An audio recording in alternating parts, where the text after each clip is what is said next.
Você já parou para pensar que o dinheiro que aparece na tela do seu aplicativo bancário, na verdade, não está realmente lá? Não é metáfora, nem teoria da conspiração. Se todas as pessoas resolvessem sacar suas economias no mesmo dia, o sistema financeiro entraria em colapso em poucas horas, porque simplesmente não existe dinheiro suficiente para todos. Isso não é um erro, é o jeito que o jogo foi construído. Esse mecanismo tem até nome: sistema bancário fracionário. É ele que alimenta as engrenagens da dívida global, da inflação e da ilusão de riqueza. Quando você entende como funciona, percebe que o dinheiro é, em essência, uma promessa que nunca pode ser totalmente cumprida. Para enxergar onde tudo começou, precisamos voltar muito antes dos aplicativos de celular e dos cartões magnéticos. Na Europa medieval, riqueza significava ter moedas de ouro, barras de prata ou joias guardadas em baús. O problema é que carregar esses tesouros era arriscado. Ladrões estavam em todo lugar.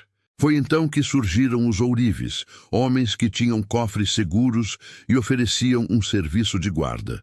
Em troca, entregavam ao dono um recibo, um papel simples que garantia a devolução daquele ouro quando fosse solicitado. Com o tempo, as pessoas perceberam que esses papéis podiam ser trocados entre si, já que representavam o mesmo valor e eram muito mais práticos do que carregar sacos pesados de moedas. E é aí que nasce o truque.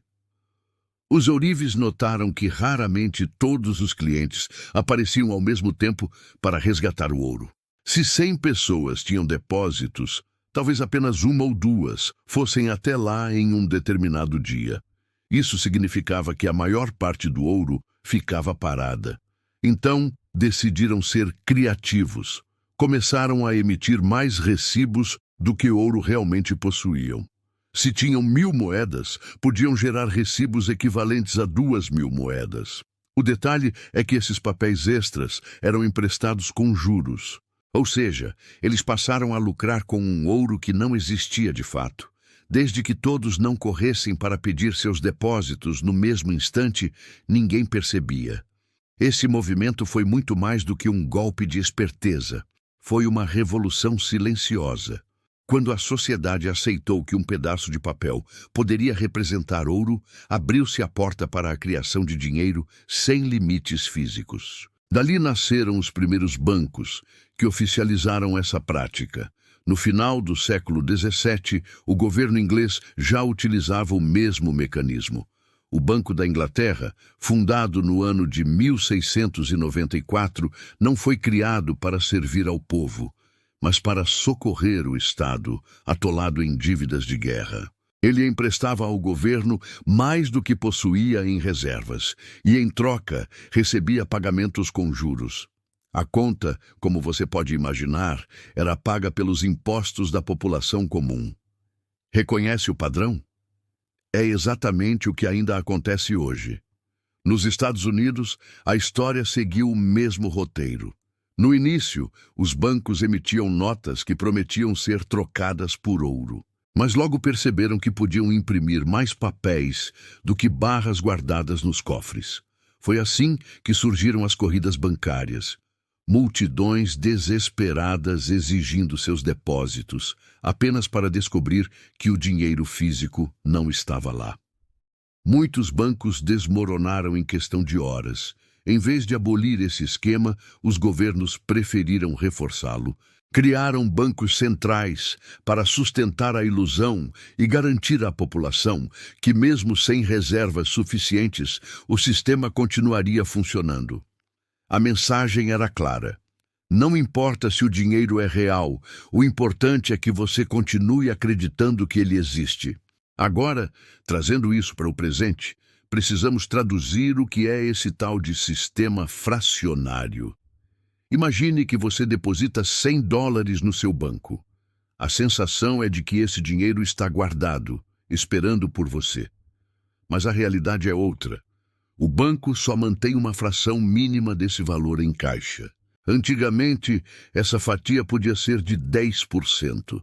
Ou seja, 10 dólares ficavam parados e os outros 90 eram emprestados a alguém. Essa pessoa usava o valor e o comerciante que recebia o pagamento depositava em outro banco. Esse segundo banco guardava 9 e emprestava 81. E assim o ciclo continuava, multiplicando o mesmo dinheiro várias vezes. No fim, aqueles 100 dólares originais se transformavam em quase 1.000 dólares circulando na economia. Só que, em espécie, existiam apenas os primeiros 10. Todo o resto era dívida. E se isso já soa estranho, prepare-se. Hoje, a coisa ficou ainda mais surreal. Desde março do ano de 2020, os bancos nos Estados Unidos não são obrigados a manter nenhum centavo em reserva, 0%. Isso significa que aquela regrinha de guardar um pedaço e emprestar o restante não existe mais por lá. Então você pode se perguntar, o que impede os bancos de emprestar infinitamente? A resposta está em outro conjunto de regras internacionais chamadas de Acordos de Basileia, criadas por tecnocratas e banqueiros centrais em reuniões na Suíça, não por parlamentos ou congressos eleitos. Essas normas não olham para o valor dos depósitos, mas para a capacidade do banco de absorver prejuízos. Em termos simples, se uma instituição quer liberar um empréstimo arriscado de 100 dólares, precisa ter pelo menos 8 dólares de capital próprio como garantia. Quanto mais arriscado o ativo, maior a exigência de capital. Além disso, os bancos precisam provar que possuem ativos líquidos, dinheiro em caixa, títulos do governo ou outros papéis fáceis de vender, suficientes para atravessar uma crise de curto prazo. Esse é o freio do sistema moderno, não o ouro nos cofres. E tem mais. Hoje os bancos não esperam que o depósito venha primeiro para só depois emprestar. O processo é invertido. Quando você assina um contrato de financiamento, o banco literalmente cria o dinheiro no momento em que digita o valor na sua conta. Esse montante passa a existir porque você se comprometeu a devolver com juros. Depois disso, o banco calcula se tem capital suficiente para sustentar o risco. É por isso que mais de 90% do dinheiro que circula atualmente não é impresso por bancos centrais, mas sim gerado pelos bancos comerciais no instante em que aprovam um empréstimo. Pense nisso. O saldo que você vê na sua conta corrente não é o mesmo tipo de dinheiro físico que o Banco Central emite. É uma versão paralela, criada pelos bancos, sustentada por dívida. E esse arranjo só continua girando enquanto houver gente disposta a contrair novos empréstimos. Quando as dívidas não são pagas ou quando os bancos travam por medo de emprestar, a engrenagem emperra. E é nesse momento que surgem as grandes crises financeiras. Esse modelo tem 3 consequências inevitáveis. Primeiro, a inflação. Como o sistema permite multiplicar dinheiro a partir do nada, cada unidade perde poder de compra com o tempo. Os preços sobem não apenas pela lógica da oferta e da demanda, mas porque a moeda é diluída. Segundo, o endividamento eterno. Já que cada novo dólar nasce como dívida, sempre haverá mais obrigações do que dinheiro disponível para quitá-las. Os juros garantem que alguém, em algum lugar, vai precisar refinanciar ou contrair novos débitos. Terceiro, a concentração de poder.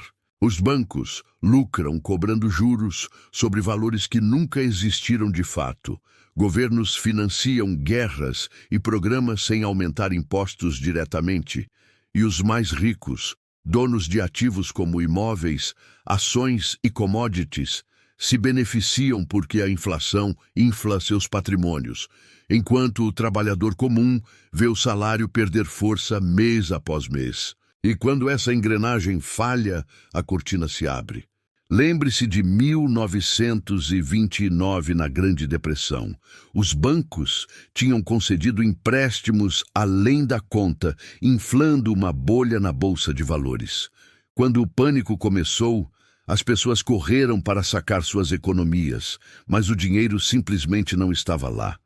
Milhares de bancos quebraram. O mesmo aconteceu em 2008, só que com outro disfarce. Títulos hipotecários que multiplicaram crédito de forma artificial, sustentando uma bolha imobiliária. Quando os calotes se espalharam, o castelo de cartas desmoronou. Mais uma vez, governos e bancos centrais despejaram trilhões para manter o sistema vivo. Esse é o ponto-chave. Os resgates não salvaram famílias comuns, salvaram o próprio truque, porque sem ele, a economia moderna trava. É como uma máquina que só funciona se você continuar acreditando que o combustível é real, mesmo quando não é. E se olharmos para fora, vemos que essa lógica não é só dos Estados Unidos. Em países como Reino Unido, Canadá, Austrália e boa parte da Europa, as reservas obrigatórias já haviam virado apenas símbolo antes mesmo de 2020. Todos dependem das regras de Basileia. Já em economias emergentes como China, Índia e Brasil, as exigências de reservas ainda existem e podem ser de 2 dígitos, usadas como freio ao crescimento do crédito. Mas mesmo nesses lugares, as regras internacionais de Basileia se sobrepõem, determinando até onde os bancos podem arriscar oficialmente. Ou seja, não importa em que canto do planeta você esteja, o dinheiro que circula não depende mais de cofres cheios, mas de regulamentações criadas em uma sala de reuniões em Basileia, na Suíça. Aqui está a parte desconfortável da história. Esse sistema não pode funcionar se todo mundo estiver sem dívidas. Se de repente cada família quitasse seus financiamentos e cartões de crédito, a quantidade de dinheiro em circulação despencaria. Os bancos não teriam o que emprestar, as engrenagens travariam e a economia pararia.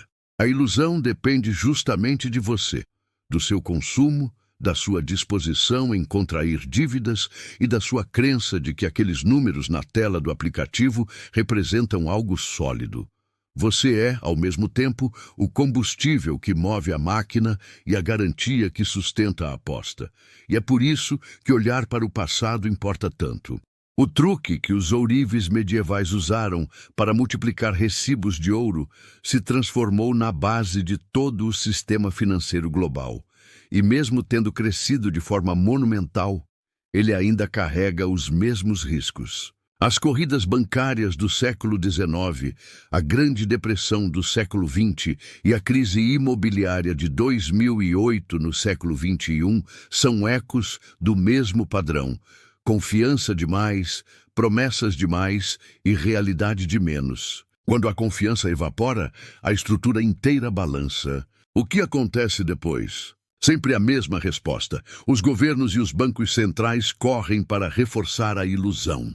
Criam novos programas, injetam dinheiro na economia, salvam instituições grandes demais para quebrar e pedem que a população volte a acreditar. É como tapar rachaduras em uma represa, sabendo que a pressão só aumenta com o tempo. E o que podemos aprender com tudo isso? Primeiro, que dinheiro não é riqueza de verdade. Dígitos em uma tela não garantem segurança. Riqueza real são coisas que resistem. Terra, recursos naturais, conhecimento, habilidades, independência. São ativos que mantêm valor mesmo quando as promessas de papel viram pó.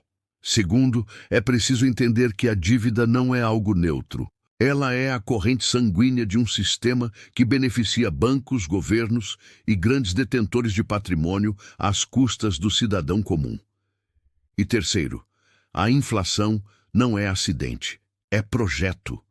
Ela está embutida na engrenagem para que você precise correr cada vez mais apenas para se manter no mesmo lugar. Isso significa que estamos condenados? Não necessariamente, mas significa que precisamos repensar a nossa relação com o dinheiro. Guardar notas em uma conta bancária não garante proteção, assim como confiar cegamente no sistema não vai te dar liberdade. O único caminho possível é construir riqueza verdadeira. Ativos e habilidades que sobrevivem fora do ciclo de dívidas e inflação. Isso pode ser desde aprender algo que ninguém pode tirar de você, até investir em coisas tangíveis que mantêm valor mesmo quando a moeda balança. E a mensagem aqui não é viver em paranoia, e sim despertar para a realidade. Se cada unidade de dinheiro nasce como dívida de alguém, a sua liberdade só pode vir quando você começa a se afastar dessa engrenagem. É a consciência que te dá poder de escolha. Seguir como parte do jogo, aceitando as regras impostas, ou começar a construir alternativas que não dependem de um sistema baseado em promessas frágeis. A história não se repete, mas costuma rimar. Os ourives da Europa medieval, os colapsos bancários do século XIX, a quebra de 1929 e a bolha imobiliária de 2008 são capítulos diferentes de uma mesma narrativa. Uma ilusão sustentada por promessas multiplicadas além da realidade e por uma população que acredita, até o momento em que acreditar se torna impossível. E o detalhe mais importante, todas as grandes crises nos mostram que a base do sistema não é ouro, nem produtividade, mas confiança. E confiança é a coisa mais fácil de perder. Basta uma faísca de dúvida, um movimento de pânico para que a engrenagem trave e o castelo de cartas comece a cair. Então, da próxima vez que você abrir o aplicativo do banco e olhar para o saldo, lembre-se, a maior parte daquele número existe apenas no papel, sustentada por dívidas. Entender o truque é o primeiro passo para se proteger. Ignorar é continuar como uma peça em um jogo onde a casa sempre ganha. E se essa visão mudou a forma como você enxerga o dinheiro, fique por aqui. O passado guarda respostas preciosas, e eu vou te mostrar onde encontrá-las.